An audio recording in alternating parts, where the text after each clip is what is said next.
দেখুন, আমাদের এই দুর্গাপুজো আজকে দীর্ঘ 7 বছর ধরে চলছে। এবার এবছরের থিম হচ্ছে নারী শক্তি।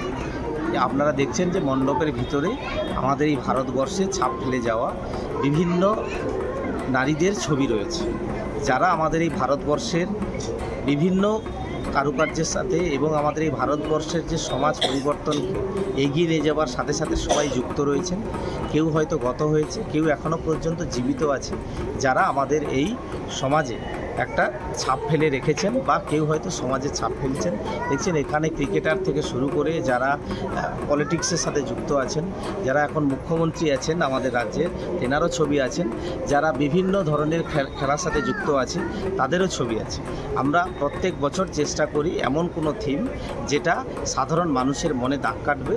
কারণ আমরা এই জেলার হেডকোয়ার্টার নিমতলির পাশে ফুলবেড়ে ঐকতান ক্লাব একটা ঐতিহ্যবাহী ক্লাব। কারণ আমরা সারা বছর ধরে আমরা বিভিন্ন সামাজিক কাজের মধ্যে যুক্ত থাকি, সেটা রক্তদান শিবির হোক বা সেটা আমাদের ফুটবল খেলার সাথে যুক্ত হোক। আপনারা জানেন যে আমরা সারা বছর ধরে প্রায় 15 থেকে 20টা আমরা টিম দিয়ে থাকি, যেটা আমাদের অসংখ্য পুরস্কার, কোথাও দ্বিতীয় কোথাও প্রথম পুরস্কার আমাদের ক্লাবে রয়েছে, সংগ্রহ আমরা রেখেছি।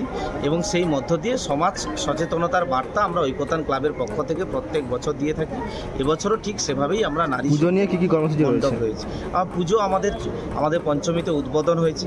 পঞ্চমীতে উদ্বোধন করেছেন আমাদের বিধায়ক, এবং তার পরের দিন এসেছিলেন আমাদের সভাধিপতি এসেছিলেন, ওনারা মণ্ডপ পরিদর্শন করে গেছেন। এবং আমাদের এই পুজো নিয়ে বিভিন্ন ক্রীড়া সংস্কৃতি যেমন রয়েছে, আমাদের যে লোকাল যারা ছেলেমেয়েরা রয়েছে তাদেরকে সামনের সারিতে নিয়ে আসার জন্য বিভিন্ন কারুকার্য রয়েছে, বিভিন্ন ছোট ছোট ক্রীড়া প্রতিযোগিতার সাথে তাদেরকে যুক্ত করা হয়েছে। সেটা ছবি আঁকা হতে পারে, সেটা বিভিন্ন আদার্স যা খেলা প্রতিযোগিতা রয়েছে সেগুলো আছে। এবং আমরা প্রত্যেক দিন প্রত্যেক সন্ধ্যা ঠিক 8টা থেকে আমরা বিভিন্ন মনজ্ঞ অনুষ্ঠান আমাদের রয়েছে। এইভাবেই আমাদের দশমী পর্যন্ত চলতে থাকবে। আপনার নাম, পরিচয়? আমার নাম জগদীশ জানা, পুজো কমিটির সভাপতি।